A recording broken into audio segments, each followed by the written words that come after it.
이렇게 귀한 시간에 불러주셔서 굉장히 고맙습니다. 그리고 또 우리 이 시작할 때부터 지금까지 계속 저를 불러주셔서 저 개인적으로는 큰 영광입니다. 사실 이 쉐마 교육, 우리 약속교회에서 시작을 한 이 교육은 한국 기독교의 방향을 새로 정하는 정말로 중요한 이러한 흐름을 선도하고 있는 교회이기 때문에 이러한 것을 직접 연구하고 또 알리고 또 도움을 주시는 우리 설동주 목사님, 그리고 우리 과천약속교회 임직원 여러분들에게 굉장한 고마운 말씀을 드립니다. 저는 고려대학교 심리학부의 명예교수이고요, 미국 남침례교단에서 운영하는 6개의 신학대학원 중에 미드웨스턴 침례신학대학원의 석좌 교수로 있는 한성열입니다. 제가 이 얘기를 드리는 이유는 제가 좀 독특한 이러한 그 경력을 가지고 있기 때문에 그렇습니다.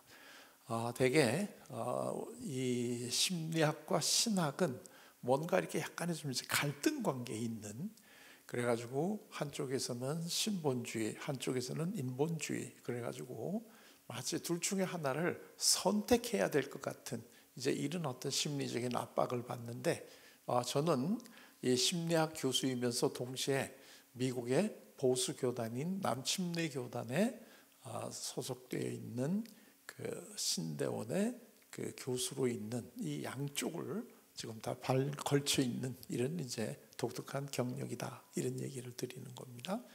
그리고 저는 우리 목회자들, 사모님들, 그리고 또 이제 평신도 지도자들하고 같이 공부를 하는 상담사역 아카데미 예상을 운영을 하고 있습니다. 제가 첫 번에 이 쉐마 교육의 한국 기독교의 새로운 방향을 이끌고 나가는 아주 귀중한 운동이다, 저는 이렇게 생각을 하는데, 그 이유가 뭔가 하는 것을 제 나름대로 그냥 한번 설명을 해드리도록 하겠습니다. 제가 지금 설명해 드리는 이 내용은 어떤 이 큰 학문적인 어떤 많은 연구를 통해서 했다기보다는 제가 한국 교회와 그리고 또 제가 공부하는 심리학을 이걸 이렇게 결합을 해서 한번 보게 되면 지금 한국 교회의 형편이 어디에 있느냐 하는 것을 잠깐 이야기를 좀 드릴 수 있을 것 같아요. 우리 보통 여기 이 얘기할 때 하나님이 직접 만드신 조직이 2개가 있는데, 하나가 교회고 하나가 이 가정이다, 이제 이런 얘기를 하잖아요. 그래서 어떤 가정이 좋으냐면 교회와 같은 가정이 좋고, 또 어떤 교회가 좋으냐면 가정과 같은 교회가 좋다, 이제 이렇게 이야기를 하는데, 그러면 한국의 지금 가정과 교회가 과연 하나님이 보시기에 참 좋았더라 하고 얘기하실 정도의 그런 상황인가 하는 걸 우리가 한번 돌아보게 되면, 쉽게 그렇다 이렇게 얘기하기에는 뭔가 약간 지금 이 형편이 그렇게 썩 좋지가 않다, 이런 얘기를 드릴 수가 있습니다. 우리 가정을 보더라도 사실 가정이 행복하다 이런 느낌보다는 많은 가정이 지금 와해가 되고 있고, 또 법적으로 와해는 되지 않았다고 하더라도 그 실질적으로 들어가 보게 되면 가족 구성원들이 가족이라기보다는 단순히 동거인으로 살아가는 이런 가정도 또 의외로 많이 있단 말이죠. 그리고 우리 교회를 놓고 보아도 많은 교회 어른들이 걱정하시는 게 이 한국의 기독교인의 숫자가 굉장히 감소해 간다, 이런 얘기를 많이 하고, 더더군다나 젊은 사람들이 교회를 떠나는 율이 훨씬 더 많아진다, 이런 얘기를 하면서 많은 걱정을 합니다. 그런데 이런저런 걱정을 많이 하시면서 내놓으시는 여러 가지 어떤 방안들이 제가 심리학을 공부하는 이 학자로서 볼 때는 그렇게 효율적이지가 않은 이러한 거를 내놓고 있다. 그 한마디로 우리가 얘기를 하게 되면 한국의 가정이나 한국의 그 교회는 한국 사회의 지금 변화의 속도를 따라가지 못한다. 그렇기 때문에 굉장히 뒤처져 있다. 그리고 그래서 젊은 사람들부터 교회를 또는 가정을 떠난다 하는 이런 형편이라는 얘기를 드리고 싶어요. 이제 이 한국 교회가 지금 얼마나 시대에 좀 뒤떨어가고 있느냐 하는 것을 제가 심리학의 유명한 이론을 가지고 잠깐 이 설명을 해드리도록 하겠는데요. 심리학자 중에 이제 매슬로우라고 하는 아주 유명한 이 심리학자가 있는데요. 이 매슬로우라고 하는 사람이 얘기한 게 이 욕구 단계설이라고 하는 겁니다. 욕구 단계설. 이 욕구 단계설은 간단하게 말하면 이 더 기본적인 욕구가 해결이 돼야 그 다음에 고차적인 욕구가 이제 사람들에게 생긴다 하는 게 이제 욕구 단계설인데요. 그래서 이제 이 욕구 단계설을 보통 우리가 이 그릴 때 이렇게 피라미드 구조로 이렇게 그립니다. 그리고 요 제일 밑에 있는 게 제일 기본적인 욕구, 그리고 그게 해결이 되면 그 다음 욕구로 올라간다. 지금 이렇게 되는데요. 이 제일 밑에 있는 이 욕구가 이게 생존의 욕구입니다. 그러니까 결국은 이런저런 얘기를 해도 살아남아야 된다는 거죠. 살아남아야 그 다음에 뭐가 있지. 우리가 살아남지 못하게 되면 이 더 다음 욕구는 나타나지 못한다. 지금 이런 얘기입니다. 자, 그런데 이걸 이제 한국의 교회를 우리가 놓고 보게 되면요, 이 6.25 이후에 그 한국 교회는 지금 비약적인 발전을 하고 있습니다. 그러니까 사실 교회뿐만 아니라 한국 사회가 아주 남들이 놀랄 만할 정도의 70년 동안 엄청난 발전을 해나갔는데, 이 6.25에 완전히 폐허가 됐을 때, 그래가지고 다른 많은 해외에서 한국이라는 나라는 이제 이대로 그냥 주저앉을 수밖에 없겠구나 하고 이렇게 많은 걱정을 했습니다. 왜냐하면 1945년까지 일제에 우리가 식민지로 있기 때문에 우리가 자립할 수 있는 그러한 기틀도 없다고 사람들이 보았고, 겨우 2차 대전이 끝나고 난 다음에 독립이 돼서 불과 5년 정도밖에 되지 않았는데 이게 또 북쪽에서 지금 쳐들어왔단 말이에요. 그래가지고 완전히 이 전쟁의 참화 속에서 이 살아가는 한국은 이대로 아마 없어지고 말 거다, 생존이 어려울 거다, 이렇게 이제 생각을 했던 이러한 시기가 있습니다. 자, 그런데 이 시기에는 이제 제일 중요한 게 먹고 사는 게 제일 중요하잖아요. 일단 살아나야 되니까. 그러면 이 생존의 욕구가 제일 중요할 때 한국의 교회에서는 뭘 했느냐? 이게 이제 굉장히 중요하단 말이죠. 여러 가지 교회가 있는데요. 제일 중요한 게 뭐냐면 이 미국이라고 하는 나라하고 굉장히 가까워가지고 미국을 통해서 많은 구호 물자나 구호금을 받을 수 있는 교회가 굉장히 사회적으로 큰 영향력을 행사하는 이러한 시대가 있었습니다. 자, 그런데 그러면 그게 어느 교회냐? 그럼 미국하고 굉장히 관계가 깊었어야 되잖아요. 그렇기 때문에 이거는 감리교냐 장로교냐 이런 교단을 떠나가지고 미국에서 온 선교사들에 의해서 설립이 됐던 교회들, 이 교회들이 6.25 이후에 완전히 폐허가 된 한국의 미국의 원조를 받아서 이게 성장할 수 있었던 기틀을 마련해 준 교회인데, 제가 그냥 몇 교회 이름을 좀 여기다 쓰겠는데요. 혹시 이 제 강의를 듣는 분 중에 약간 불쾌하실 분도 계실지 모르겠는데 그냥 용서해 주시기를 바랍니다. 이게 이제 예를 들면 영락교회 같은 교회, 장로교, 그 다음에 세문안교회, 그 다음에 감리교로 따지면 정동감리교, 이런 교회들이죠. 이게 왜 그러냐? 조금 전에도 얘기를 했지만 완전히 우리가 폐허가 된 이런 상황에서 살기 위해서는 먹는 게 굉장히 중요한데, 미국하고 가까운 교회들이 미국에서부터 원조를 갖고 와가지고 사람들에게 이거를 나눠주던 이런 시대가 되니까, 이때는 당연히 이 생존의 욕구를 해결해주는 이 교회가 그 시대의 리딩 처치, 그러니까 그 시대를 끌고 나가는 이런 교회가 되면서 동시에 이게 빅 처치가 됩니다. 그러니까 그 사회가 요구하는 것을 마련해 주는 교회는 그 리딩 처치가 되고 동시에 사이즈는 굉장히 큰 빅 처치가 됩니다. 그래서 이제 이 영락교회나 세문안교회나 정동교회나 이런 교회가 몇 개가 더 있겠죠. 이 교회들이 굉장히 그 당시의 시대를 앞서가고 시대의 필요에 아주 알맞게 부응했기 때문에 당연히 빅 처치가 되는 건 지극히 당연하겠죠. 거기 가면 먹을 거 주는데 사람들이 당연히 가지 않겠습니까? 그래서 이런 교회들이 굉장히 그 당시에 사회를 끌고 나가는 동시에 리딩하는 동시에 굉장히 사이즈가 큰 이러한 이 교회가 됐다, 이제 이런 얘기입니다. 자, 그런데 제가 한 가지 이제 질문을 좀 드리겠는데요. 영락교회나 세문안교회나 정동 이 교회는 지금도 빅처치입니다. 굉장히 사이즈가 크죠.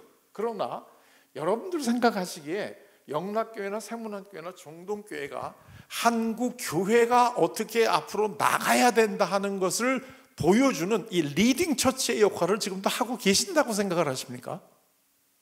사이즈는 굉장히 빅처치고 역사는 굉장히 오래됐지만 우리가 이 교회들이 지금 한국 사회에 교회는 어떤 역할을 해야 되느냐 하는 것을 이렇게 앞서 나가서 리더의 역할을 하는 교회라고 생각을 하십니까? 모르겠습니다. 저는 제가 잘 몰라서 그런지는 모르겠는데 제가 사회과학을 공부하는 학자의 입장에서 이걸 바라보게 되면 이 교회는 여전히 사이즈는 빅처치인 것은 사실인데 리딩 처치의 역할은 이제는 더 이상 감당하지 못하는 교회가 아닌가 하는 제가 이런 생각이 듭니다. 여기에 속해 있는 분들은 제가 이 얘기를 할 때 좀 죄송하다는 얘기를 미리 이제 하고 지금 진행을 합니다. 그 다음에 이 생존의 욕구가 어느 정도 이제 이게 만족이 되면 그 다음에는 무슨 욕구가 나오느냐면 내가 안전해지고 싶습니다. 그 생존이 되는 이 상황을 계속해서 이제는 그 안전하고 싶은 이러한 이제 욕구가 나오는데 그렇게 되면 이 안전의 욕구를 마련해 주는 또 다른 교회가 나옵니다. 그 시대의 요구에 맞는 새로운 교회가 나와가지고 이 교회가 리딩 처치가 되면서 동시에 빅 처치가 됩니다. 그런데 이 안전의 욕구를 해결해 주는 교회가 이게 어디였겠습니까? 이게 머리에 떠오르는 교회, 안전. 교회만 나오기만 하면 이 세상에도 안전하고 이 건강하고 이렇다, 이렇게 안전을 추구해가는 이런 게 나오는데 제가 보기에는 이게 여의도 순복음교회다 이렇게 생각을 합니다. 이 여의도 순복음교회가 완전히 이제 어느 정도 먹고는 살만하게 됐지만 이 삶에 대해서 내가 아직도 불안해요. 그럴 때 이 예수님을 믿게 되면 이 땅에서도 안전하다, 여러 가지 현실적인 복을 받는다, 이런 식의 이야기를 걸 때 사람들은 이제 생존은 어느 정도 해결이 됐으면 안전의 욕구로 넘어갈 때 이 여의도 순복음교회가 이거를 아주 시대를 정확히 읽은 거죠. 그래가지고 이 복음을 가지고 나오니까 이 순복음교회가 리딩 처치이면서 동시에 빅 처치가 되는 거죠. 리딩 처치이면서 동시에 이제 빅 처치가 되는데 이 시대 지금도 한번 여러분들 가만 생각을 해보십시오. 이 여의도 순복음교회가 지금도 굉장히 빅 처치입니다. 이건 세계에서 제일 큰 교회라고 하는 이 한때는 이런 이야기를 들은 교회니까 엄청 빅 처치고 사회적인 영향력은 막강하지만 그러나 이 순복음교회가 한국의 교회가 앞으로 어떻게 나가야 되는가 하는 걸 앞서서 이렇게 리더해 나가는 교회라고 생각이 되십니까? 모르겠습니다. 저는 이미 이 여의도 순복음교회가 리더의 역할은 이미 다 했다, 저는 이렇게 생각을 하고 오늘날 사이즈가 굉장히 큰 거는 사실이지만 그러나 한국 교회가 나가야 될 방향을 앞서서 알려주는 그러한 리더로서의 역할은 이제는 뒷전으로 물러나지 않았나 하는 그런 생각이 저는 듭니다. 그 다음에 이 안전의 욕구가 넘어가게 되면 그 다음에는 소속의 욕구가 나옵니다. 내가 먹고 사는 게 해결이 되고 내가 이제는 이 상태를 안전하게 유지할 수 있는 이러한 심리적인 이제 그 상황이 되면 그 다음에는 내가 어디에 소속이 되느냐 하는 이 소속이 됩니다. 예를 들게 되면 어느 교회 다니십니까? 하고 여쭤봤을 때 자랑스럽게 나 이 교회 다닙니다 이렇게 얘기하는 분이 있고, 어느 교회 다니십니까? 그러면 별로 그렇게 썩 기뻐하지 않으면서 얘기해도 잘 모르실 거예요. 저는 굉장히 작은 교회를 다니고 있습니다 이렇게 얘기하시는 분들 있잖아요. 그러니까 이런 식으로 내가 이제는 어디에 소속이 되느냐 하는 것이 굉장히 이제 그 중요한 이런 이슈가 될 때가 있는데, 이때가 예를 들면 제가 그 서울을 중심으로 해서 말씀을 드리는데요, 좀 죄송하긴 합니다만은 그게 한때 이 강남과 강북으로 나뉘던 이런 식이죠. 그래서 강북에 있는 교회들이 강남으로 가서 굉장히 커진 교회들이 있습니다. 이 교회들이 바로 이 소속의 이 욕구를 이거를 이제 해결해 줬던 교회들인데, 이게 이제 감리교로 따지게 되면 예를 들게 되면 광림교회라든가, 그 다음에 이제 뭐 소망교회라든가, 그 다음에 이제 충현교회라든가, 이런 교회들이 갑자기 이제 강남으로 가면서부터 그 사이즈가 엄청 커졌고, 강남에 있는 그 아파트 전에를 가보게 되면 집집마다 다 나는 어느 교회를 다닙니다 하는 이런 걸 다 달고 있었던, 굉장히 그 강남에 있는 이런 교회들을 다니는 거를 굉장히 좋아하고 그걸 드러내는 게 좋았던 때가 있었는데, 당연히 여기에서는 이 소속의 감을 굉장히 강조하는 이 프라이드를 주는 이러한 목회를 하게 되는 거죠. 자, 그런데 지금도 당연히 이 광림교회나 소망교회나 충현교회, 이 교회들은 지금 사이즈가 굉장히 크죠 지금. 그러나 이 사이즈에 비해서 그 교회들이 한국 교회가 어떻게 가야 되는가 하는 이 방향을 선도하는 역할을 지금 하고 있다고 생각을 하시나요? 저는 그렇게 생각이 안 듭니다. 이 교회는 지금도 굉장히 영향력 있고 중요한 역할을 하고 있는 교회입니다. 왜냐하면 사이즈가 크니까요. 그렇지만 한국 교회가 어디를 향해서 나가야 되느냐 하는 새로운 이러한 어떤 이 패러다임을 보여주는 이런 역할을 이미 이제는 물러났다. 저는 이제 이렇게 생각을 합니다. 그 다음에가 이제 인정에 대한 욕구입니다. 그래서 이제는 단순히 그 내가 어디 소속해 있다 이것뿐만 아니라 내 자신이 어디에서부터 이렇게 인정을 받아야 되는, 이제 인정 욕구로 올라가게 되는데, 교회도 이러한 인정 욕구를 잘 해주었던 교회들이 이제 굉장히 리딩 처치가 되고 빅 처치가 되는데, 이러한 교회들이 예를 들면 사랑의 교회라든가 또는 지구촌 교회라든가 또는 온누리 교회라든가, 이러한 교회들이 이 역할을 담당을 했던 이런 교회들입니다. 우리 이제 대표적으로 저 사랑의 교회를 들 수가 있는데요. 이 그 사랑의 교회는 오카노 목사님이 이제 사역을 하셨던 아주 굉장히 중요한 교회인데요. 이 안성 사랑의 교회 수양관에서 우리 이제 이 쉐마 세미나를 많이 했지 않습니까? 거기 가면 그 옆에 그 오카노 목사님이 이제 거기 지금 잠들어 계시잖아요.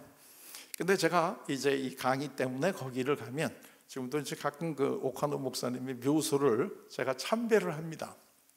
참배를 하면서 저 개인적으로는 목사님, 지금 한국 교회가 이게 지금 목사님이 생각하고 목사님이 바랬던 그 교회가 맞나요? 목사님은 이 교회를 보면서 지금 어떤 마음이 드세요? 하고 제가 그 묘소에서 지금 옥 목사님하고 같이 이렇게 이제 대화를 나눈단 말이에요. 그런데 이 사랑의 교회나 지구촌 교회, 온누리 교회가 그러면 이게 왜 크게 이 인정 욕구를 했느냐 하면, 여기서부터 여기 밑과 이 사랑의 교회 이 인정을 해줬다는 것은 굉장히 목회의 기본적인 패러다임이 다릅니다. 이게 이제 굉장히 중요한 역할인데요. 자, 예를 들게 되면 이 우리가 사랑의 교회를 얘기를 하게 되면 제일 먼저 떠오르는 게 오카노 목사님의 평신도를 깨운다, 그리고 제자 훈련이지 않습니까? 근데 제자 훈련을 왜 하나요? 제자 훈련을 하는 이유가 뭐죠? 이 제자 훈련을 하는 이유는 이 훈련을 통해서 제자를 삼겠다 이런 얘기보다는 오카노 목사님의 기본적인 생각은 목사님과 이 일반 평신도들이 같이 사역을 해야 된다 하는 이런 생각을 갖고 계시는 거예요. 그러면서 그런데 이 평신도들이 목사님과 같이 사역을 하려고 하면 알아야 되잖아요. 그래서 이 그 평신도들을 교육시키는 하나의 방책이 제자 훈련이란 말이에요. 그러니까 이 오카노 목사님의 제일 큰 철학은 뭐냐면 평신도를 깨워야 되잖아요. 평신도를 깨워서 이 평신도들이 이 목회자와 같이 교회 안에서 사역을 함께 할 수 있는 정도로 이게 가야 된다 하는 게 이 목사님의 이제 그 생각이었는데, 이게 얼마나 대단한 생각이었느냐 하는 거는요, 이 여기까지를 보면, 자, 이 여기까지를 보게 되면 우리 그 목사님하고 예를 들면 평신도하고의 관계가 여기까지는 수직적인 관계입니다. 수직적인 관계. 그러니까 목사님이 앞에서 끌고 나가고 이 그 성도들은 양으로 목사님을 따라가는 이런 식의 그 수직적인 관계였는데, 이 오카논 목사님이 말씀하신 평신도와 사역을 같이 한다는 것은 수평적 관계를 얘기하는 겁니다. 목회자가 이 그 평신도들하고 같이 공동으로 사역을 해야 된다 이거예요. 그러면 교회 와가지고 지금까지는 내가 이 그 양으로 그리고 목사님이 목자로서 내가 교회 와가지고 그런 이 그 수직적 관계 속에서 내가 신앙생활을 해왔는데, 여기를 가게 되면 이제는 우리 함께 같이 사역을 해야 됩니다. 이렇게 이제 나가는 게 소위 이제 그 평신도를 깨워야 된다는 얘기고, 그 방법이 제자 훈련이다 이거예요. 자, 그러면 이렇게 교회에서 목사님들이 이 평신도를 인정해 주는 교회가 어디가 있겠습니까? 우리 같이 사역을 해야 됩니다. 교회는 목사님이 앞서서 혼자 끌고 나가는 게 아니고 우리 같이 사역을 해야 됩니다. 이런 식의 패러다임 시프트가 일어난 게 이게 사랑의 교회고, 그게 인정을 해주는 한국 교회에 굉장히 큰 패러다임 시프트가 일어났다 이런 얘기입니다. 여러분들도 아시겠지만은 한때 한국 교회가 거의 대부분의 교회가 이 제자 훈련이라고 하는 걸 했습니다. 그런데 이 제자 훈련을 해서 크게 성공한 교회는 그렇게 제자 훈련을 한 교회 숫자에 비하면 사실은 그렇게 많지 않습니다. 근데 이거는 오카논 목사님 스스로도 이거를 굉장히 안타깝게 생각을 한 건데, 그게 뭐냐면 제자 훈련은 교인들에게 성경 공부시켜 주려고 한 게 아니다 이거예요. 그래서 자꾸 제자 훈련을 교인들에게 성경 공부하는 도구로 제자 훈련을 하는데, 그렇게 되는 것은 원래 본인이 이 제자 훈련을 하려고 했던 기본적인 목적이 아니다라는 거예요.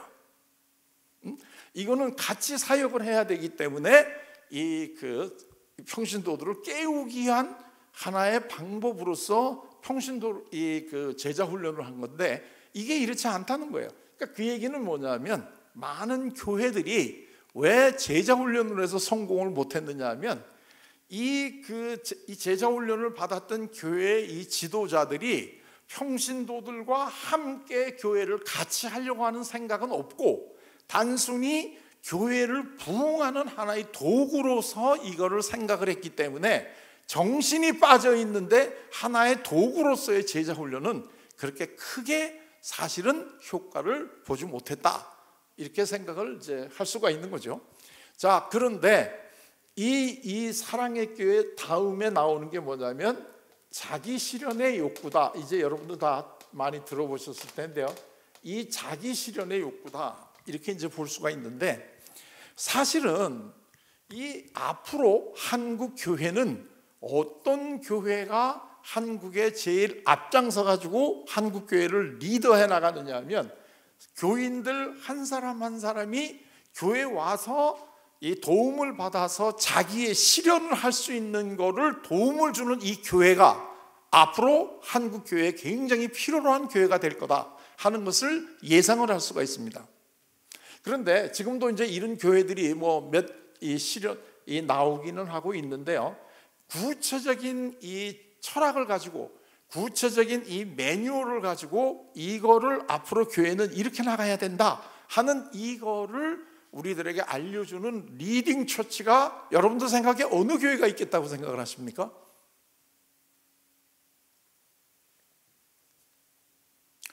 자, 이걸 이렇게 얘기하니까 에이, 그거는 심리학자들이 인본주의적으로 생각하니까 그렇지, 교회가 어떻게 그럴 수가 있느냐, 이렇게 혹시 생각하실 수 있는데요, 사실은 오늘날의 심리학은 그 밑바탕에 전부 다 성경에서 나온 것들입니다.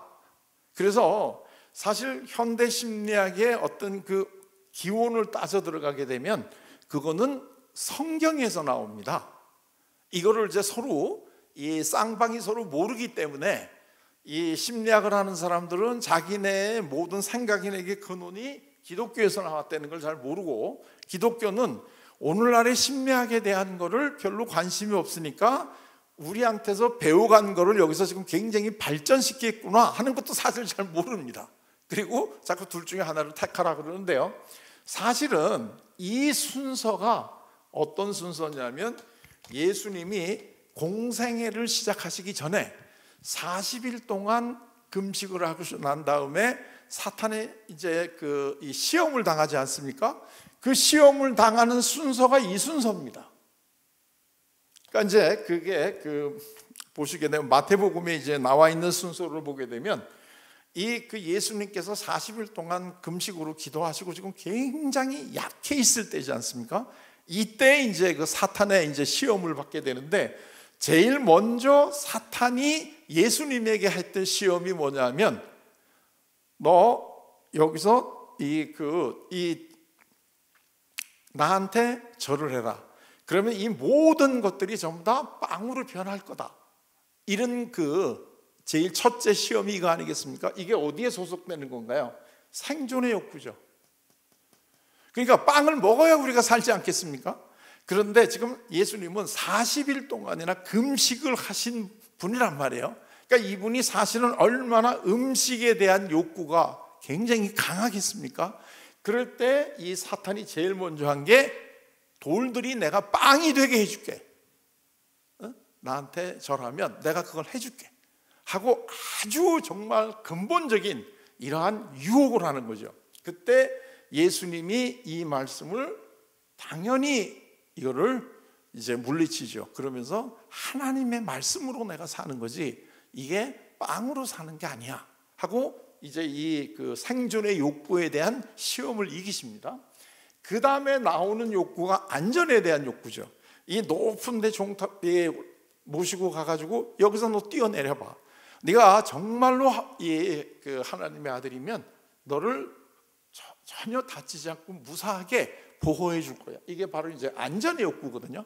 이 욕구를 딱 제시하는데 이것도 예수님께서 당연히 물리치시죠. 그 다음에가 이 소속과 인정의 욕구입니다.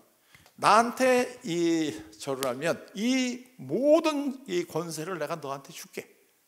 그럴 때 예수님께서 이걸 또 단호하게 물리치시지 않습니까? 그러니까 사실 이 메슬로우라고 하는 사람이 이 욕구를 쭉 만들어낸 거는, 이거는 다 성서에서 나온 순서인데, 그건 왜 그러냐?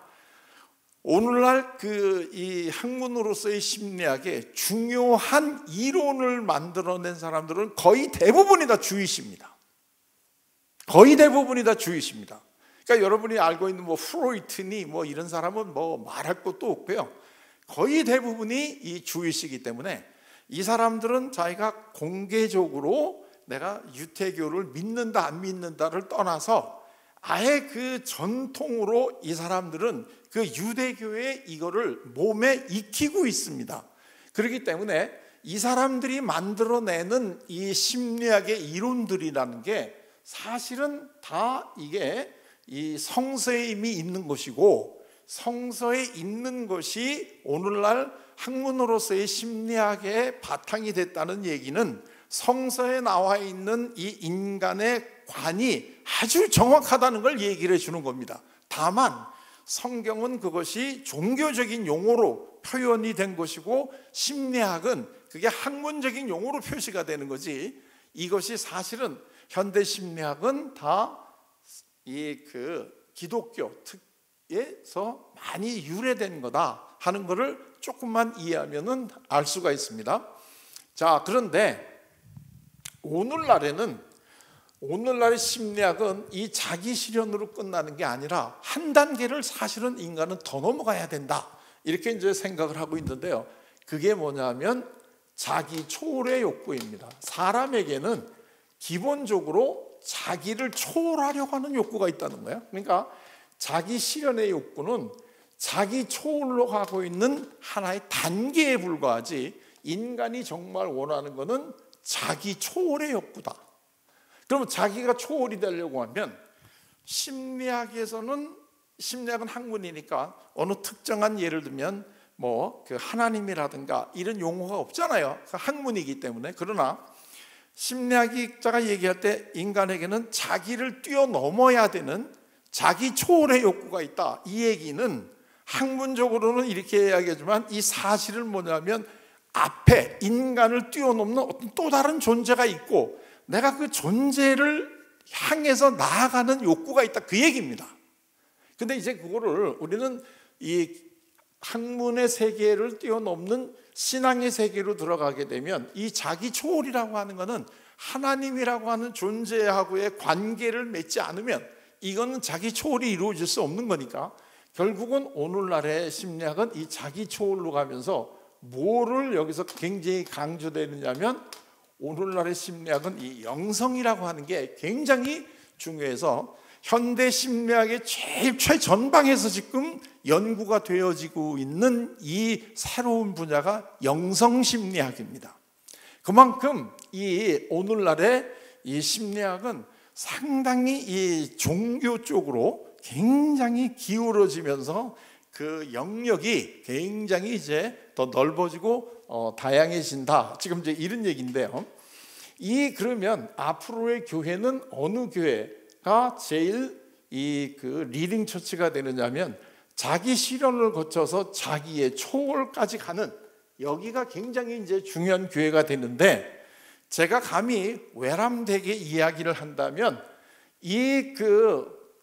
과천 약습교회를 기본으로 퍼져나가는 이 쉐마가 지금 앞으로 한국 교회가 나가야 될 진정한 방향을 제일 앞서서 제시해주고 있는 리딩 처치다, 이런 얘기입니다.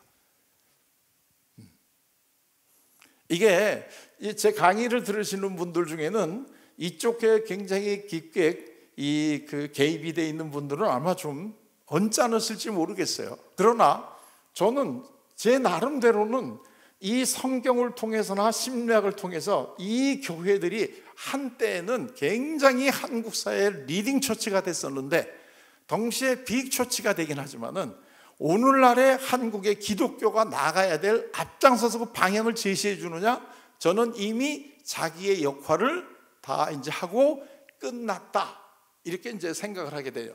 근데 이러한 교회들이 사실은 한국 사회에 굉장히 큰 역할들을 많이 했습니다. 그런데 그 역할이 왜 그렇게 생각보다는 크지 않았느냐, 그거는 또 다른 차원에서 한번 이거를 보게 되면 개인에 대한 구원을 너무 지나치게 강조했기 때문에 그렇습니다. 자, 예를 들게 되면 이것도 이제 온누리 교회를 중심으로 해서 이제 많이 확산된 한국 교회의 큰 흐름 중에 하나가 소위 아버지 학교, 어머니 학교죠. 이 아버지 학교, 어머니 학교도 한국 사회에 굉장히 큰 이 영향을 끼쳤던 아주 좋은 이런 프로그램입니다. 자, 그런데 이 아버지 학교나 어머니 학교 또는 이러한 제자 훈련, 이것들이 어떤 한계를 갖고 있느냐면 한 사람 한 사람이 따로따로 그거를 배운다는 거예요. 예를 들면 아버지 학교는 아버지들이 중심이 되고 어머니 학교는 어머니들이 중심이 되잖아요. 그러면 아버지 학교에서 공부한 내용을 가지고 집에 가서 해보려고 하는데 가족들이 이거를 모르는 거예요. 그러니까 예를 들게 되면 그 아버지 학교 프로그램 중에 이 세족식을 하는 게 있잖아요. 그럼 이제 아버지가 그거를 보고 감동을 받아가지고 집에 가가지고 아들 보고, 야 아들아, 너 그 대야에 물 좀 떠와라. 그래서 이제 대야에 물을 떠왔더니 양말 벗고 앉아라. 아니 왜요? 하랬는데, 그런데 아들이 갑자기 아버지가 어디 갔다 공부하고 오더니 그 다음에는 그 대야 갖고 와서 물 떠오라 그러더니 발을 씻겨주는데 이 아들이 지금 어떤 느낌이 들겠습니까? 야, 우리 아버지 변했다, 이제 아버지가 나를 사랑하시는구나, 너무 기쁘다, 이런 느낌이 드시겠습니까? 아니면 이게 어디 가서 또 뭘 배워하시고 또 이분이 이러시는가 하고 어리둥절하겠습니까? 그러니까 결국은 나머지 가족들이 그거를 아버지가 왜 이러는지를 잘 모르시니까 그냥 하는 얘기가 그냥 하던 대로 하시죠. 그냥 우리가 그 익숙하니까. 이렇게 되니까 아버지 학교 다니는 그분이 나중에는 우리 가족들이 도움을 안 줘서 우리 집은 변할 수가 없어요. 다 이렇게 귀결이 되는 거예요. 그런데 그 결정적으로 뭐가 잘못됐느냐, 아버지 학교라는 거는 아버지라는데 자식이 있다는 의미잖아요. 그럼 아버지 학교가 효과가 있으려면 자식하고 같이 해야지. 이게 관계란 말이에요. 근데 이거를 못하는 거예요. 그렇기 때문에 한 사람만 변화한다고 하더라도 가족이라고 하는 또 하나의 조직에 들어가게 되면 혼자서 변했다는 게 그렇게 크게 생각보다는 영향이 없는데, 그러면 뭐를 해야 되느냐면은 가족이 다 같이 할 수 있는 관계 중심의 이 정신으로 가는 프로그램이 나와야 된다는 거예요. 제 얘기가 좀 이해가 되시나요? 그런데 그러면 가족들이 같이 모여 있어야 되는데 그럼 뭐라고 모이겠습니까? 뭐 가족들이 다 같이 애들하고 부모하고 다 같이 모여가지고 무슨 뭐 일주일에 한 번씩 모여가지고 이제 고스톱을 한다 이렇게 되겠습니까? 뭘 하죠? 이게 가족이 다 같이 모이는 거는 좋은데 모여서 뭘 하죠? 그러니까 단순히 모이자 이게 중요한 것도 있지만 더 중요한 거는 모여서 우리가 뭘 하죠? 뭘 해야 정말 이 관계가 돈독해질까요? 이게 사실은 한국 사회에 이게 없습니다. 한국이 참 그 가족들끼리 친밀한 이런 그 사회이거든요. 그렇기 때문에 한국 문화의 특징이 뭐냐면 전 국민의 친척화입니다. 이거 세상에 이런 나라가 없습니다. 예를 들면 우리 이제 그 지나가다가 자기보다 나이가 좀 많아 보이는 이 남자 어른은 아저씨 또는 여자 어른에게는 아주머니 이렇게 부르는데요. 아저씨, 아주머니는 이건 다 친척들끼리 부르는 용어지 모르는 사람한테 아저씨, 그 아주머니 이렇게 부를 수가 없는 거죠. 그리고 이 어떤 음식점에 가더라도 거기 이 서빙하는 이 여성보고는 뭐 누나, 뭐 언니 되게 이렇게 부르지 여보세요 이렇게 안 부르잖아요. 누나나 언니도 이거 다 가족끼리 부르는 용어란 말이죠. 그런데 그러면서 또 실질적으로 뭐 무슨 가족, 뭐 대우 가족, 삼성 가족, 현대 가족 이렇게 가족을 굉장히 강조를 하는 이러한 그 가족 중심의 문화인데, 정말 또 하나 색다른 건 뭐냐면 그렇게 가족을 좋아하는데 가족끼리 모여서 공동으로 같이 하는 게 없습니다. 그렇게 친한데 사실 따로따로 가족끼리 이렇게 모여보면 별로 친하질 않아요. 이게 한국 그 가족의 특징인데, 그 이유는 왜 그러냐면 공동으로 할 수 있는 일이 없습니다. 그래가지고 친척들끼리 다 모인다 그래도 남자는 남자대로 모여가지고 정치 얘기하다가 뭐 고스톱 받고, 여성들은 여성들끼리 또 모여가지고 뭐 음식 준비하고 그 다음에 따로따로 이렇게 얘기를 하지, 온 남녀노소가 다 같이 모여가지고 할 수 있는 이런 문화 자체가 우리나라에는 없습니다. 그런데 그러면서 말로는 다 가족이 소중하니까 가족이 친해라 그러는데 뭘 할 게 있어야지 가족이 친해져.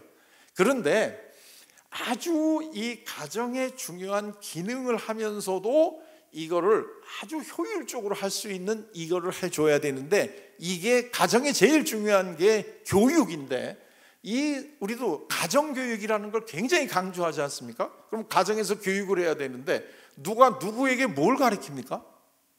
가정교육을 우리가 해야 됩니다 하고 이야기만 해가지고 가정교육이 이루어집니까?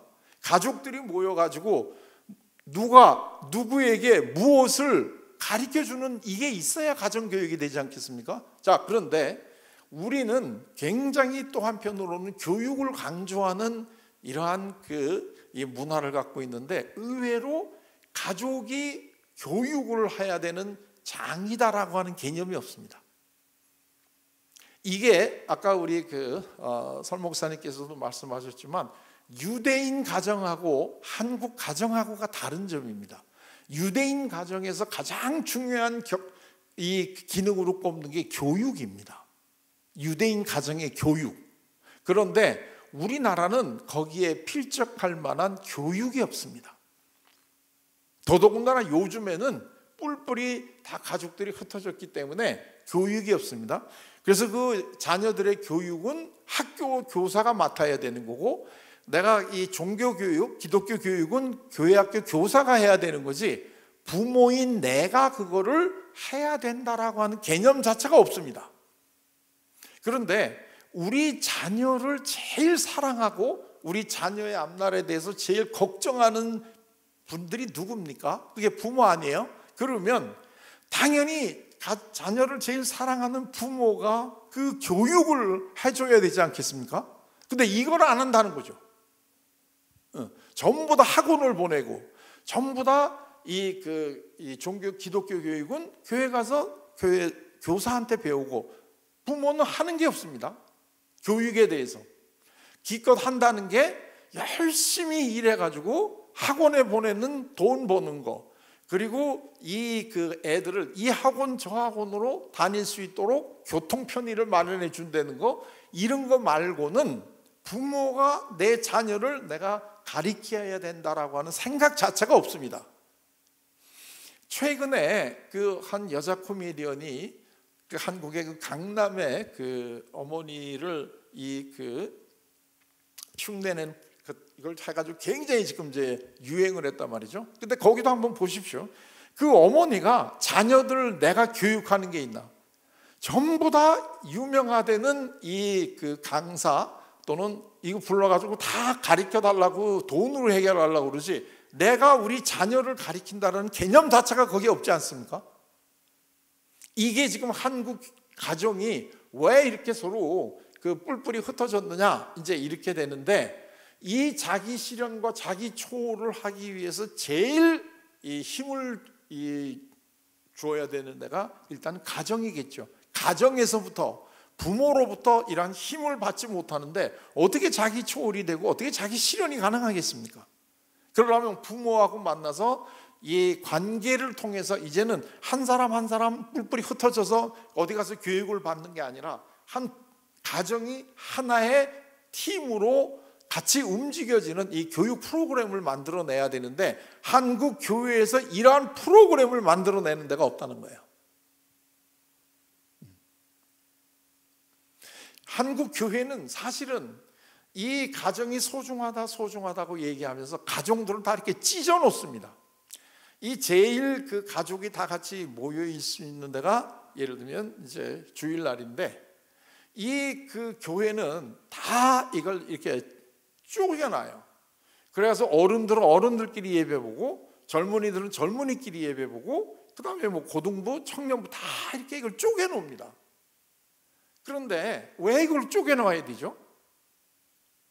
이 예배라고 하는 것은 한 가족이 다 같이 모여서 예배를 드린다고 하는 개념이 있어야지, 왜 예배가 이 나이별로 전부 다 이렇게 쪼개져서 봐야 되는 이유가 뭐예요? 한 가족을. 그게 어디서 나온 이 발상인지 내가 잘 모르겠는데, 이거는 나는 굉장히 한국 교회가 앞으로 빨리 이거를 바꿔야 된다, 저는 이렇게 생각을 하는데, 이 교회에서 뭐만 아니라 가정도 다 마찬가지라면 다 각각 하는 자기 역할만 하면 되는데, 이 자녀들은 교육이 제일 중요한데 이 교육은 이거는 부모가 하는 게 아니다, 이런 생각을 하고 있다는 게 굉장히 지금 안타까운 일인데, 사실은 이 쉐마 교육이라고 하는 게 무엇을 가리키느냐는 내용도 중요하지만 누가 어떤 모습으로 이거를 가리키느냐 하는데 일대 한국 교회의 큰 방향을 제시해 준 것이다. 그게 뭐예요? 아주 심플하게 얘기하면 당신의 자녀는 부모인 당신이 교육을 하는 거 아니에요. 다른 우리 제일 소중한 우리 자녀들의 교육을 다른 사람 손에 맡기지 말고 부모가 우리 자녀들을 교육하라는 거 아니에요. 이게 얼마나 새로운 패러다임이에요. 이런 거를 들고 나온 한국 교회가 있습니까? 그러면 자녀들이, 이 부모들이 굉장히 당황스러울 거 아니겠습니까? 뭘 가르쳐야 되죠? 그럼 여러 가지 있는데, 일반 학교에서는 세상의 지식 다 가르치는데 교회까지 와가지고도 세상의 지식을 가르칠 필요는 없잖아요. 그러니까 뭘 가르칩니까? 성경을 가르치려는 거 아니에요. 이 성경이라는 게 왜 중요하냐면 세상에서 얘기하는 교육으로는 어디까지 갈 수 있느냐면 여기까지 갈 수 있다. 여기까지. 그런데 이 자기 초월이라고 하는 것, 이 영성이라고 하는 것은 이거는 절대자라고 하는 이 그 존재에 대한 믿음이 있지 않아 가지고는 자기 초월이 현실적으로 이루어질 수가 없겠죠. 내가 초월을 한다고 그냥 난 초월할래 하면 되겠나요? 초월이라는 게 어떤 인간은 어떤 목표가 있고 그 관계를 통해서 내가 글로 가려고 하는 거지, 그냥 아무것도 없는데 나는 그냥 초월할래요 그래가지고 초월되는 게 아니겠죠. 이럴 때 이 자기 초월까지 가는데 가장 중요한 게 뭐냐면 이 절대자와의 관계를 이거를 배우고 이거를 몸에 익혀야 되는데, 이게 누가 이거를 가장 효과적으로 해줄 수 있겠느냐 할 때 이게 부모다. 이거 왜? 한 집안에서 24시간을 같이 지내야 되는 운명 공동체이기 때문에. 그런데 지금까지는 이 모든 것들을 다 다른 사람에게 맡겼다는 거죠. 그런데 이제는 이게 가장 중요한 이 공동체인 가정에서 부모가 자녀들에게 이 절대자하고의 관계를 가르쳐 줘야 된다는 게 절대절명의 한국 사회에서 제일 필요한 건데, 이거를 지금 우리 그 설동주 목사님께서 하시는 이 쉐마가 이거를 지금 하고 있다는 거죠. 여러분들은 이게 다 이미 교회에서 다 해보시니까 별로 감동이 없으신 모양인데요, 이거 엄청 중요한 거를 지금 하고 계시는 거예요. 이게 그러니까 한국의 교회의 지금 리딩 처치가 되려고 하면 지금 우리가 얘기했던 이러한 내용을 하지 않으면 그거는 21세기의 한국의 리딩 처치가 될 수가 없고, 이거를 하지 않으면 젊은 사람들부터 빠져나가기 시작을 한다 이거예요. 내가 정말로 필요한 거를 교회에서 도움을 주지 않아. 그리고 내가 교회를 가보니까 우리 교회에 지금 이 그 목표로 하는 어떤 가치가 이미 현재하고는 다르게 이게 무슨 이 밑에 있는 이 단계를 지금도 계속 강조하고 있다. 그렇게 되면 교회를 떠나겠죠. 이게 지금 우리가 심리학이나 이러한 그 사회과학적인 입장에서 볼 때 한국 교회가 어디를 나가야 되느냐, 어디로 가야 되느냐 하는 이거의 제일 최첨단의 제일 앞에 지금 저는 이 쉐마 교육이 있다라고 어디를 가서든지 제가 아주 당당하게 얘기할 수 있어요. 이분 여기 속해 있는 분들에게는 뭐 굉장히 제가 좀 죄송하긴 한데, 제가 여기 있는 교회 가서도 이런 얘기를 합니다. 이 교회는 이미 과거에 다 끝난 교회들이라고. 이래가지고는 사이즈는 계속 클지 모르지만 한국 교회가 앞으로 나가는데 뭘 지금 도움을 줄 수 있는 게 뭐가 있느냐 이거예요. 자, 그런데요, 이게 그러면 우리 앞으로 이렇게 가십시다. 부모가 자녀에게 성경을 가르치는 게 제일 중요합니다. 우리 다 같이 그렇게 가십시다. 성경은 여기 있지 않습니까? 그럼 부모가 이거 가르쳐 주면 됩니다. 이래가지고 이게 가르쳐질까요? 절대로 그렇지 않습니다. 이것이 아무리 훌륭하게 이게 가야 된다고 하더라도 이거를 단계적으로 이렇게 하나씩 하나씩 가주는 이 교육을 이거를 마련해 주지 않으면 절대적으로 어떤 선언적인 이야기를 해서 절대 이게 이루어지지 않습니다. 그런데 이 쉐마 교육이 제가 볼 때마다 굉장히 놀라는 게 그 매뉴얼이 참 잘 돼 있다는 거예요. 이게 이렇게 매뉴얼이 아주 세부적으로 그리고 단계별로 이런 매뉴얼을 가지고 있는 어떤 교육 운동이라고 그럴까요? 이런 걸 혹시 여러분들 보셨습니까? 제가 과문한 탓인지 모르겠는데 저도 이 교육 과정을 운영하고 있는 사람이기 때문에 이 매뉴얼이 얼마나 중요한가 하는 것을 알고 있는데, 이러한 큰 이 한국의 교회를 제일 끌고 나가는 앞에 서 있는 이 운동 자체가 이렇게 매뉴얼이 아주 세분화되게 이렇게 촘촘하게 잘 돼 있는 이러한 걸 제가 본 적이 없습니다.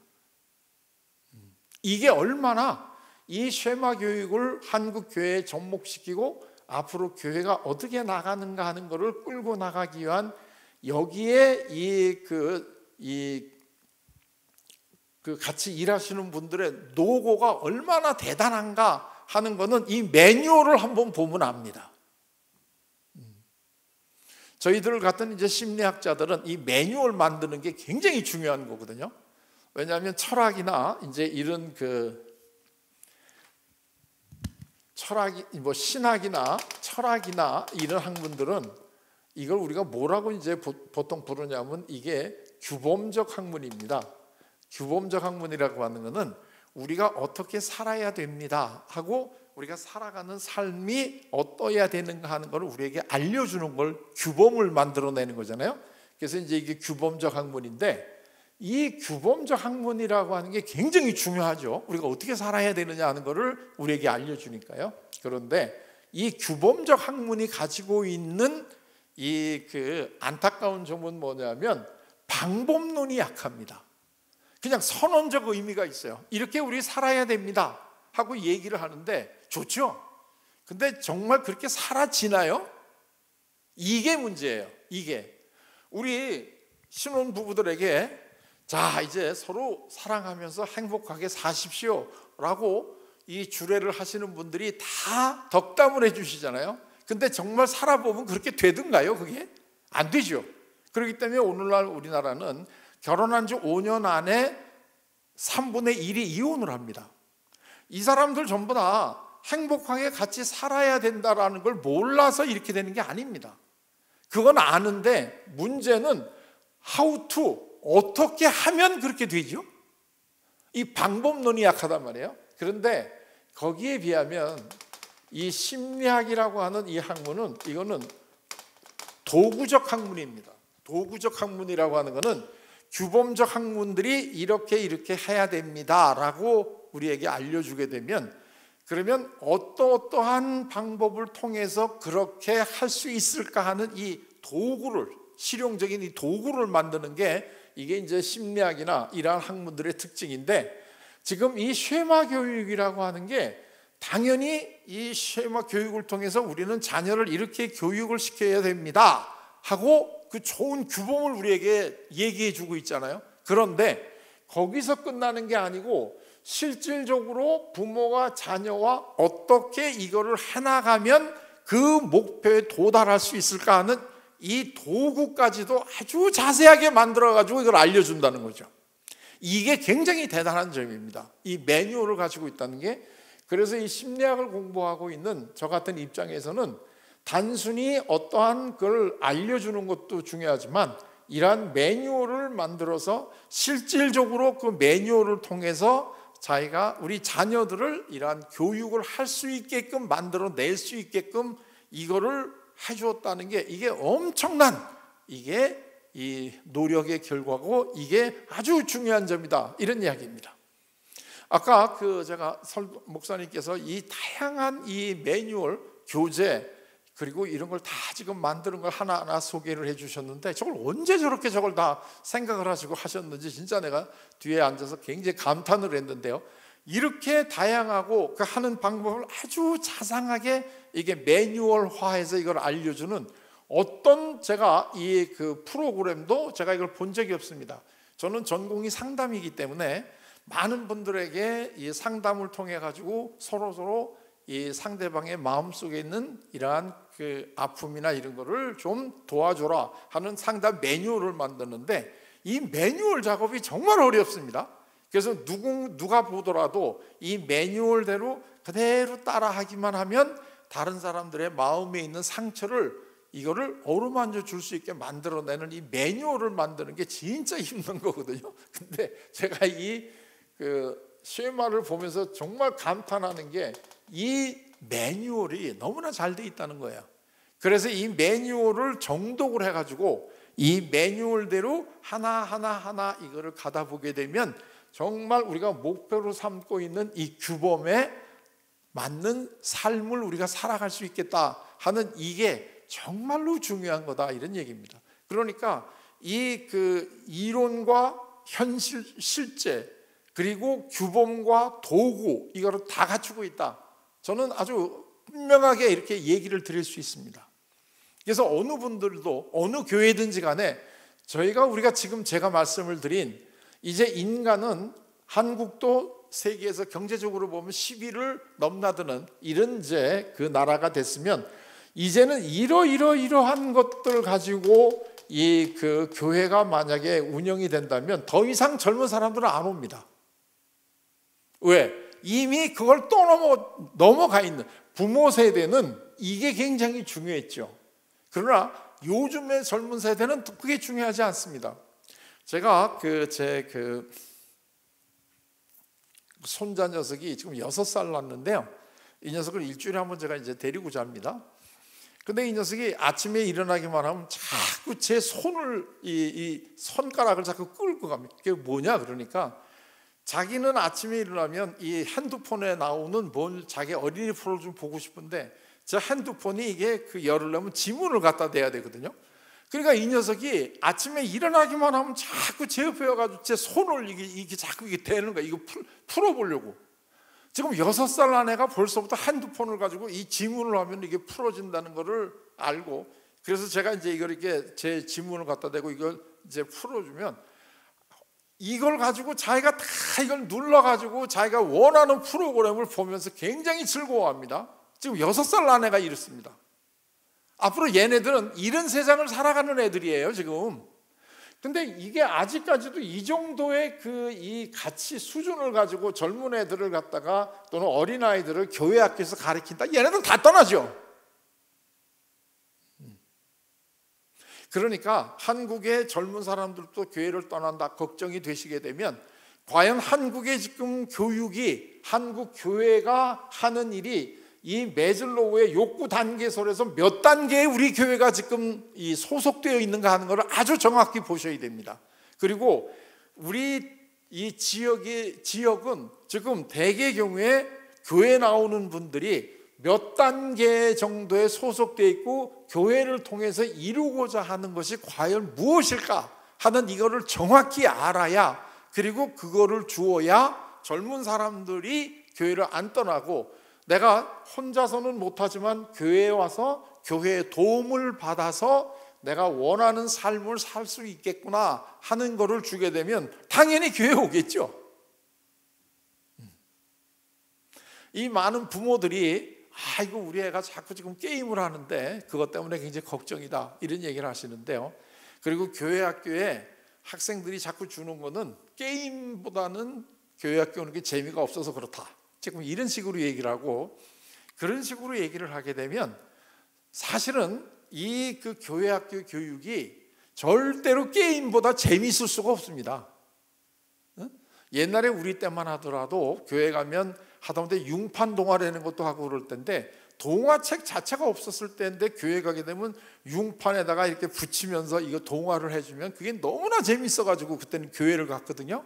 근데 요즘에는 교회가 아무리 노력을 해도 게임을 못 따라갑니다. 그렇기 때문에 많은 교회 학교 선생님들이 도대체가 이 게임이 너무나 재밌어가지고 애들이 교회를 안 옵니다. 이렇게 되면 우리는 질 수밖에 없습니다. 다 이렇게 자꾸 얘기를 하시는데 저는 절대로 그렇게 생각을 안 합니다. 교회 학교 교육이 자꾸 게임하고 같은 수준에서의 재미를 주려고 경쟁을 하게 되면 절대로 게임 회사를 못 이깁니다. 게임 회사라는 게요, 게임 하나를 만들기 위해서 투자하는 돈이 대개 한 3천억에서 4천억이라고 합니다.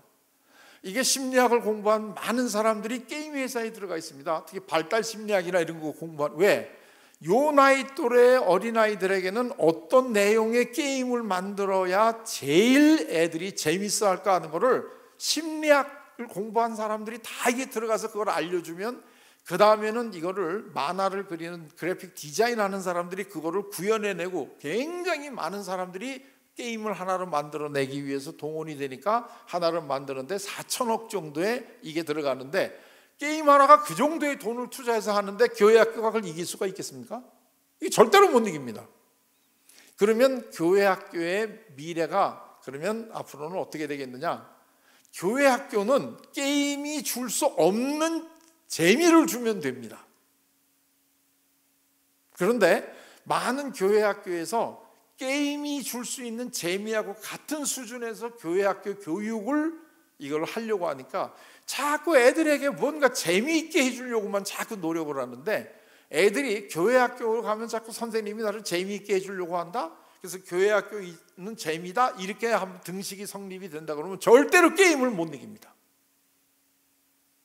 근데 그 얘기는 뭐냐면, 교회에서는 또는 교회 학교에서는, 가정에서는 절대로 이 게임하고 다른 재미를 줘야 됩니다. 이거를 우리가 만들어내느냐 못 만들어내느냐 하는 것이 가정의 미래와 이 교회의 미래가 달려있다, 이렇게 볼 수 있는데요. 자, 예를 들게 되면 저희 그 6살 난 애도 게임을 좋아하죠. 아까도 얘기했잖아요.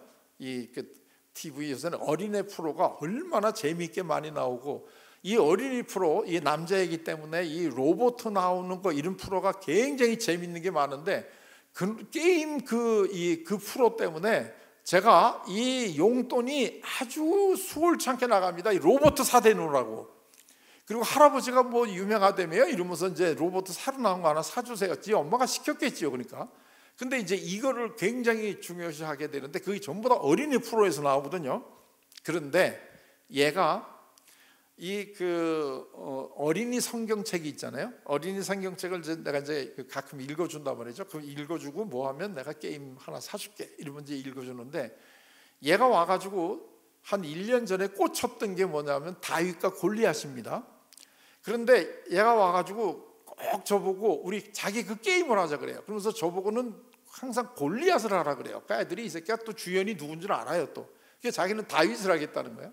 그래가지고 이렇게 신용을 하고 확 하고 던졌다 그러면 저는 이게 딱 맞고 그러고 이제 쓰러지는 골리앗 역할을 하는데, 이거 몇 번 쓰러졌다 다시 일어나려고 하면 힘듭니다. 그래가지고 제가 야, 이제 나는 소파에서 쓰러질게. 응? 그래도 아니랍니다. 거실에 와서 서 있다가 쓰러지려는 거예요. 그래가지고 이러다 그러면 이제 몇 번을 하고 쓰러지는데, 한 10번 하고 나면 힘들거든요. 그럼 이제 네가 좀 놀아라 따로. 그러면 그때 게임을 봅니다. 그러니까 얘는 무슨 얘기냐면, 할아버지하고 같이 노는 거하고 게임을 하는 거하고 어느 걸 더 좋아할까요? 이게 할아버지하고 노는 거를 더 좋아합니다. 실질적으로 사람하고 이 노는 거를 이걸 훨씬 좋아하는데, 부모가 또는 이 다른 사람들이 너무나 바쁘거나 이게 힘들거나 그러니까 이제 너 혼자 좀 놀아라, 이렇게 되면 그때부터 게임으로 넘어가는 겁니다. 그런데 지금 이 교육이 아까도 얘기를 했지만, 부모가 앉아가지고 자녀들과 재미있게 얘네들의 의견을 같이 물어가 보면서 이 질문도 던지고 이런 거를 해주게 되면, 얘네들은 게임을 하는 것보다 부모하고 그걸 하는 거를 훨씬 더 좋아합니다. 부모가 그걸 안 해주니까 얘네들이 게임으로 가는 거예요. 게임이 더 재밌어서 가는 게 아닙니다. 얘네들도 부모하고 같이 지내면서 부모로부터 사랑을 받고 이 분위기에서 자기가 성장하는 게 본능적으로 더 중요하다는 걸 애들도 다 합니다. 그러나 그거를 할 데가 없어서 그렇기 때문에 얘네들이 게임으로 넘어가는 거지, 원래가 게임이 재밌어서 그러는 게 아닙니다. 그러니까 교회에 와서도 학교에서도 정말로 자기 마음속에 있는 중요한 거를 실현해 가는데 도움이 된다라고 하는 느낌을 알게 되면, 애들은 이 자기 실현을 하는데 도움이 되는 쪽으로 당연히 오게 돼 있습니다. 그렇기 때문에 이 교회 학교가 자꾸 게임하고 재미 수준에서 이거를 비교하면 절대로 이기기 어렵고, 게임에서 줄 수 없는 이거를 줘야 되는데, 그게 바로 따뜻한 인간관계를 줄 수 있는 이거를 마련해 주느냐 못해 주느냐 하는 게 중요한데, 그것이 양수겹장으로 성경도 가르쳐 주면서 부모하고 자녀 사이에 이 관계도 돈독하게 해주면서 이 한 번에 여러 이 효과를 동시에 볼 수 있게 하는 이것이 바로 쉐마 교육이다, 저는 이렇게 봅니다. 그래서 이 쉐마 교육이 제대로 되기만 하면 당연히 애들은 부모들과 이걸 하는 거, 교회 와서 선생님하고 이거 하는 거를 훨씬 더 좋아하지 게임을 하는 거를 좋아하지 않을 거라고 저는 생각을 합니다. 근데 교회가 그런 거를 마련해 주지를 못하기 때문에 자꾸 이거를 갖다가 이 게임하고 같은 이런 재미를 주려고 자꾸 노력을 하는데, 사실 우리는 내가 더 가치 있는 거를 하는 거를 좋아하지 단순한 재미를 느끼는 걸로 좋아하지는 않습니다. 그렇다면 누가 그렇게 그 재미없는 공부를 그렇게 열심히 하겠으며, 누가 남이 하나도 알아주는 않는데도 자기 혼자서 이 고독하게 연구를 하겠습니까? 사실은 우리는 그러한 것을 할 수 없을 때에 이 게임을 하고 이렇게 되는데요. 게임도 왜 합니까? 그게 나하고 게임 속에 있는 그거하고 사이에 관계를 맺기 위해서 하는 거지, 그게 단순히 점수 몇 점이 올라갔다 이거를 원해서 그걸 하는 게 아닙니다. 그래서 이거를 다 알고 있기 때문에 요즘의 게임 회사에서는 혼자서 하는 게임을 안 만듭니다. 그리고 한 몇 명이 이렇게 팀을 이루어서 할 수 있는 게임을 만들어내잖아요. 그 이유가 왜 그런 줄 아십니까? 팀을 만들어서 게임을 하는데 그중에 한 애가 나는 이제 게임 안 할래 그러고 나가게 되면 이 팀이 안 되지 않습니까? 그러니까 얘가 팀을 나갈 수가 없어요. 야, 너 안 나가면 우리 팀은 지금 저쪽 팀하고 이거를 경쟁을 할 수가 없는데 네가 나가면 어떡하겠냐? 그러니까 이 팀을 벗어날 수가 없게 맨 처음에 게임은 개인 하는 게임으로 되다가 이제는 이게 단체로 팀으로 하는 게임으로 변해가는 게 바로 이런 겁니다. 그러니까 이런 추세들이 다 사실은 이 게임이 어떻게 변해가는가 하는 것을 정확하게 잘 우리가 사실을 보면서, 이 교회에는 정말로 하나님의 말씀을, 하나님이 창조하신 이 가정 내에서 부모가 자녀를 교육한다고 하는 이 가장 인간의 핵심적인 요인을 묶은 프로그램을 교회에서 만들어내줘야 되는데, 저는 이 프로그램이 이게 쉐마다라고 생각을 합니다. 모르겠습니다. 앞으로 이거보다 훨씬 더 능가할 좋은 프로그램이 또 나올지는 저는 모르겠는데, 현재로서는 제가 보기에는 이 쉐마가 제일 앞서가는, 그리고 그거를 이루어 나가는 매뉴얼이 아주 촘촘하게, 영역과 매뉴얼이 촘촘하게 잘 돼 있는, 이게 지금 저는 쉐마라고 생각을 하는데, 앞으로 한국 교회는 이제 이거를 도입을 해서 정말로 이 성경을 재미있게, 그리고 그거를 부모와의 따뜻한 인간관계를 통해서 배울 수 있는 이거를 만들어주는 게 한국의 교회의 미래, 더 나아가서는 한국의 장래가 여기서 책임질 거다. 그렇게 되면 한국의 학교라고 하는 데는 전부 다 성적 내는데 지금 혈안이 돼 있어가지고 초등학교 3학년 때부터 뭐 의대를 가기 위해서 좀 과외한다고 그러지 않습니까? 여기에서는 전혀 얻을 수 없는 아주 인간의 본질적인 이 즐거움과 삶의 가치를 줄 수 있는 교육이 얼마든지 교회에서는 가능하다. 그리고 그거를 하는 교회가 앞으로는 한국 사회에 굉장히 크게 공헌을 하는 리딩 처치가 될 거다. 저는 이렇게 생각을 하고, 그 모델이 지금 이 과천 약수교에서 우리 설 목사님께서 주도로 움직여 가고 있는 이 쉐마가 앞으로 한국뿐만 아니라 전 세계 이 기독교 교회에서 이게 보급이 돼야 정말 이 기독교가 전 세계에서 지금도 제일 많은 사람들이 이 믿고 있는 종교가 기독교인데, 이 많은 사람들이 정말로 이 여기까지 올라가서 자기 초월을 통해서 절대자고 살면서 영성까지도 가는 이러한 그 디딤돌을 마련해 주는 그러한 일들이 앞으로 꼭 벌어졌으면 좋겠다. 저는 이런 생각이 들고, 이 강의를 통해서 오늘 처음 쉐마를 접하는 분들이 전혀 두려워하지 마시고 이 단계를 밟아 가시게 되면 어느덧 한국 교회의 리딩 처치의 반열에 올라갈 수 있다. 저는 이렇게 확신을 합니다. 여러분들의 교회가 그게 사이즈가 크냐 작으냐 이거는 저는 중요하지 않다고 생각을 합니다. 정말로 하나님이 바라시는 가장 중요한 가치를 교회가 실현해내느냐 못하느냐 여기에 달려있는 것이지, 사실 사이즈가 얼마나 크냐 작으냐는 그 다음 문제라고 생각이 되고, 또 내가 우리 지역사회에서 정말로 현재 필요로 한 것을 교회가 줄 수 있다고 하면, 교회는 다시 한번 한국 사회를 맨 앞에서 끌고 나가는 아주 중요한 그 기능을 또다시 감당하는 때가 곧 오리라고 저는 생각을 합니다. 그런 의미에서 저는 마음 놓고 제 개인적으로는 모든 교회가 이 쉐마 교육을 다 같이 실시하는 이러한 놀라운 일들이 하루빨리 벌어지기를 바랍니다. 자, 제 얘기는 이걸로 마치겠는데요, 역시 여기 계신 분들 중에 제 얘기가 굉장히 섭섭하셨다면 그건 그렇게 또 한번 볼 수도 있겠구나 하고 생각을 해주시면 고맙겠습니다. 자, 고맙습니다. 제 얘기는 이걸로 마치도록 하겠습니다.